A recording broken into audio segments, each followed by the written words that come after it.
Assalamualaikum, this is Farooq Khan. Welcome back to another video. I hope you all are doing well. So इस video में हम लोग chapter number 1 के short question answers करेंगे।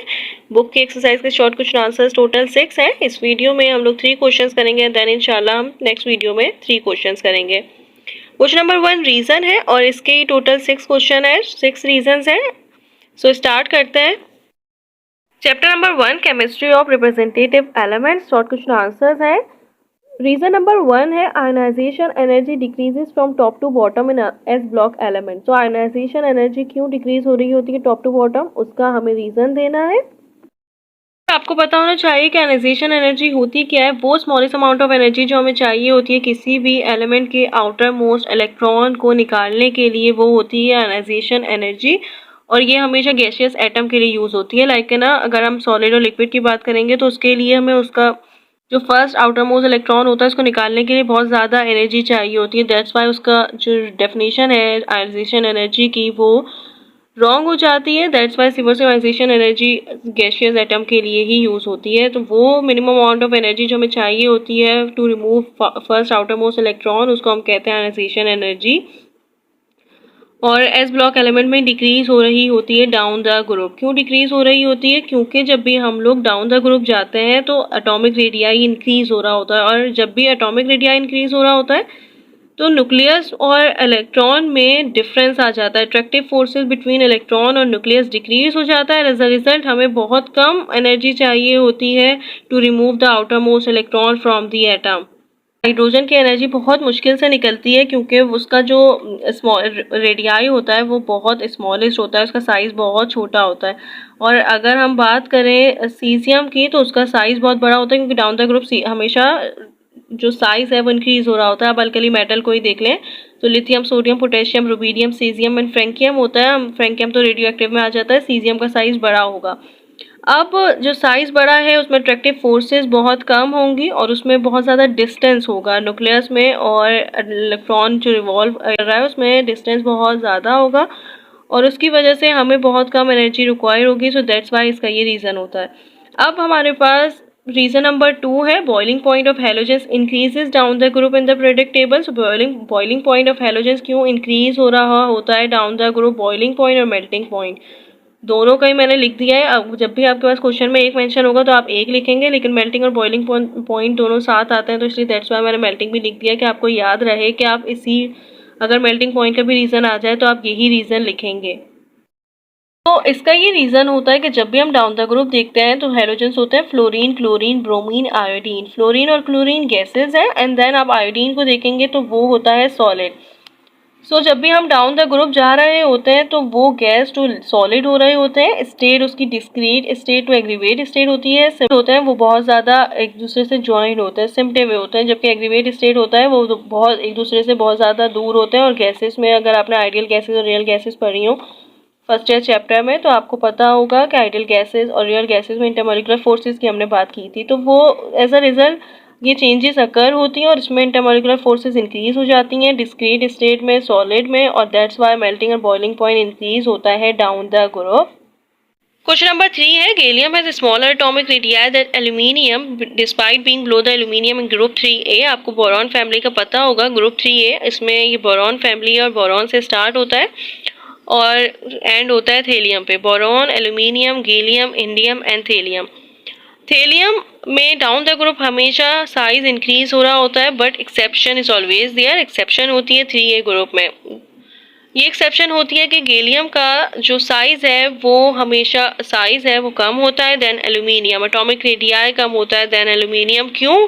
क्योंकि ये इसलिए कम होता है क्योंकि इसमें शील्डिंग इफेक्ट बहुत पुअर होती है। शील्डिंग इफेक्ट होती है रिपल्जन बिटवीन इलेक्ट्रॉन्स, इसमें शील्डिंग इफेक्ट पुअर होती है। इसकी वजह से एज अ रिजल्ट इसमें फोर्स ऑफ अट्रैक्शन बहुत ज़्यादा हो जाती है। जब फोर्स ऑफ अट्रैक्शन ज़्यादा होगी ना तो इसका ये मतलब होता है कि फोर्स ऑफ अट्रैक्शन ज़्यादा हो गई और इसका साइज़ कम हो गया। अब जब साइज़ कम हो गया तो न्यूक्लियर चार्ज ज़्यादा हो जाता है और एटॉमिक रेडियाई हमें एल्यूमिनियम से थोड़ा सा कम दिखता है। लाइक इसका कुछ साइज़ होता है 154।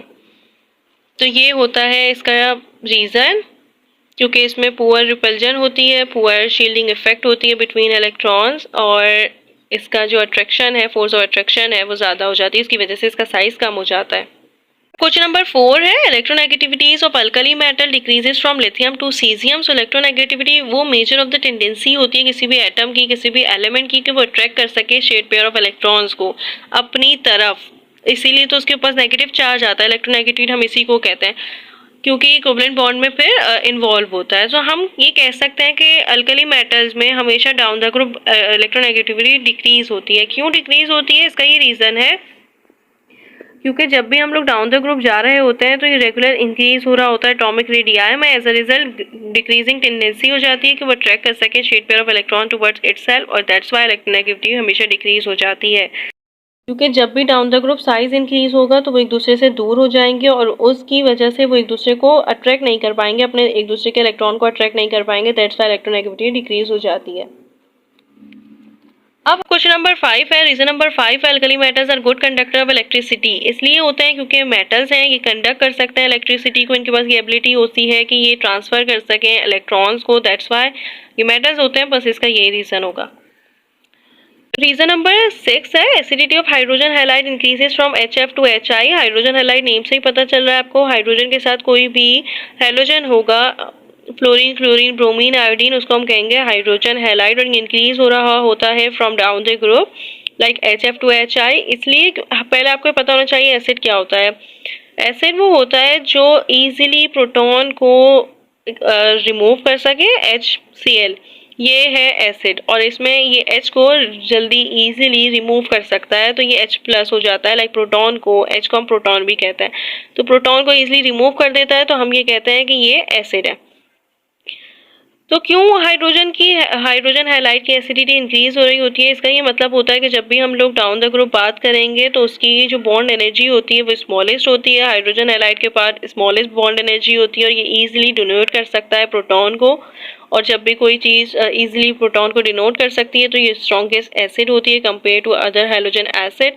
दैट्स वाई हम ये कहते हैं कि ये डाउन द ग्रुप हमेशा इंक्रीज हो रही होती है। अब लास्ट रीजन है fluorine is the strongest oxidising agent. So वो ऑक्सीडाइजिंग एजेंट वो होते हैं जो अपने आप को रिड्यूस करते हैं और दूसरे को ऑक्सीडाइज करते हैं, उसको हम क्या कहते हैं कि ऑक्सीडाइजिंग एजेंट है फ्लोरीन। इसलिए स्ट्रॉन्गेस्ट ऑक्सीडाइजिंग एजेंट होता है क्योंकि ये अपने आप को ईजिली कर सकता है रिड्यूस्ड और दूसरे को कर सकता है ऑक्सीडाइज। आपको ऑक्सीडेशन की प्रॉपर्टीज पता होनी चाहिए। ऑक्सीडेशन की प्रॉपर्टीज ऐसे हम कर सकते हैं डिक्लेयर कि ये ऐड करता है ऑक्सीजन को, रिमूव करता है हाइड्रोजन को, इसकी ऑक्सीडेशन नंबर हमेशा इंक्रीज हो रही होती है, तो वो होती है ऑक्सीडेशन, जबकि एज कम्पेयर टू रिडक्शन वो बिल्कुल अपोजिट हो जाता है। सो फ्लोरीन इसलिए स्ट्रॉन्ग ऑक्सीडाइजिंग एजेंट होता है क्योंकि इसके पास हाईएस्ट इलेक्ट्रोनेगेटिविटी होती है, स्मॉलेस्ट एटॉमिक साइज होता है, ये अलाउ कर सकता है कि वो रेडिली एक्सेप्ट कर सके इलेक्ट्रॉन को, रिटर्न कर सके high negative charge. That's why ये स्ट्रॉन्ग ऑक्सीडाइजिंग एजेंट होता है। ऑक्सीडाइजिंग एजेंट का मतलब है कि ये रेडिली एक्सेप्ट कर लेता है इलेक्ट्रॉन। रेडिली एक्सेप्ट इलेक्ट्रॉन एक प्रॉपर्टी होती है रिडक्शन की, जबकि ऑक्सीडेशन की एज कम्पेयर टू ऑक्सीडेशन वो रिड्यूस कर देता है इलेक्ट्रॉन को। सो दैट्स वाई जब अपने आप को रिड्यूस कर रहा है तो दूसरे को ऑक्सीडाइज करेगा, और इसकी हाईएस्ट इलेक्ट्रोनेगेटिविटी होती है, स्मॉलेस्ट एटॉमिक साइज होता है क्योंकि डाउन द ग्रुप हमेशा साइज इंक्रीज हो रहा होता है। आयोडीन का साइज सबसे बड़ा होता है, फ्लोरीन का साइज सबसे कम होता है क्योंकि इस टॉप पे होता है, और इसकी इलेक्ट्रोनेगेटिविटी सबसे ज़्यादा होती है 4। सो ये था इसका रीज़न। क्वेश्चन नंबर 2 है what is flame test, mention the colour of flame of alkali metals. Flame test वो टेस्ट होता है जिसकी वजह से हम प्रेजेंस ऑफ अल्कली मेटल्स को आइडेंटिफाई कर सकते हैं कि कौन सा अल्कली मेटल्स इसमें प्रेजेंट है। तो कलर आपको याद होने चाहिए। इसमें कलर फ्लेम बताए हुए हैं। लिथियम का कलर फ्लेम रेड होता है, सोडियम का येलो होता है, पोटेशियम का वॉयलेट होता है, रुबीडियम का रेड वॉयलेट होता है, और सीजियम का ब्लू वॉयलेट होता है। ये आपको याद करने हैं, और अगर आप ऐसे चार्ट बना के कर देंगे तो ज़्यादा अच्छा लगेगा।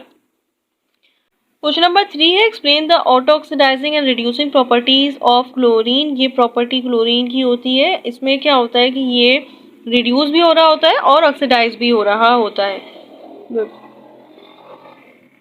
मैं आपको बता चुकी हूँ कि ऑक्सीडेशन में हमेशा इलेक्ट्रॉन को रिमूव कर रहे होते हैं, ऑक्सीडेशन नंबर इंक्रीज होती है, जबकि रिडक्शन में ऑक्सीडेशन नंबर डिक्रीज हो रही होती है, और इसमें ये एक्सेप्ट करता है इलेक्ट्रॉन को। आपने इलेक्ट्रोकेमिस्ट्री चैप्टर में फर्स्ट ईयर में पढ़ा होगा।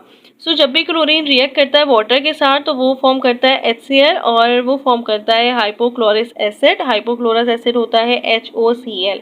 इसमें क्या होता है कि जब भी ये रिएक्ट कर रहा होता है ना तो क्लोरीन इटसेल्फ रिड्यूस भी हो रहा होता है और ऑक्सीडाइज भी हो रहा होता है। इसको हम कहते हैं auto oxidising and reducing agent, क्योंकि ये अपने आप को खुद रिड्यूस भी कर रहा है और खुद ही ऑक्सीडाइज भी कर रहा है। रिड्यूस कर रहा है हाइपोक्लोरिक एसिड में और ऑक्सीडाइज कर रहा है हाइपोक्लोरस एसिड में, इसलिए इसको हम कहते हैं auto oxidising and reducing agent. आप देख सकते हैं Cl2 डाइवैलेंट कंपाउंड की ऑक्सीडेशन नंबर हमेशा 0 होती है। अब यहाँ पे 0 है और HCl हो रहा है। HCl का ये मतलब है H+ की ऑक्सीडेशन नंबर हमेशा +1 होती है। +1 है, हम लोग ऑक्सीडेशन नंबर आपको निकालना आती होगी। जब भी HCl की ऐसे बात करते हैं तो ये +1 है और यहाँ पे Cl = 0 आ जाएगा। Cl = यहाँ +1 है, यहाँ पे -1 आ जाएगा। इसकी ऑक्सीडेशन नंबर हो गई -1। 0 से -1 में जा रहा है। 0 से -1 का क्या मतलब हुआ कि ये अपने आप को रिड्यूस कर रहा है, ऑक्सीडेशन नंबर डिक्रीज हो रही है। डिक्रीज होने का मतलब है कि यहाँ पे रिडक्शन हो रही है। अब हाइपोक्लोरस एसिड है, HOCl है। HOCl का आप खुद भी देख सकते हैं कि HOCl H+1 होता है और ऑक्सीडेशन -2 होती है। प्लस माइनस माइनस -1 आ गया। इस Cl = 0। जब ये -1 है ये लेफ्ट में जाएगा, यहाँ पे ये राइट पे है, राइट से लेफ्ट पे जाएगा, यहाँ पे +1 हो जाएगा। ऑक्सीडेशन नंबर +1 हो गई। इसका ये मतलब है कि +1 होने का ये मतलब है कि यहाँ पे ऑक्सीडेशन हो रही है। आज का टॉपिक, आज हमने क्वेश्चन नंबर 3 तक कर लिया। इंशाल्लाह नेक्स्ट वीडियो में मैं आप लोगों को 4 to 6 करवाऊंगी। इंशाल्लाह नेक्स्ट वीडियो में मैं आप लोगों को क्वेश्चन नंबर 4 से 6 तक करवाऊंगी। All the best to all of you. Allah हाफिज़।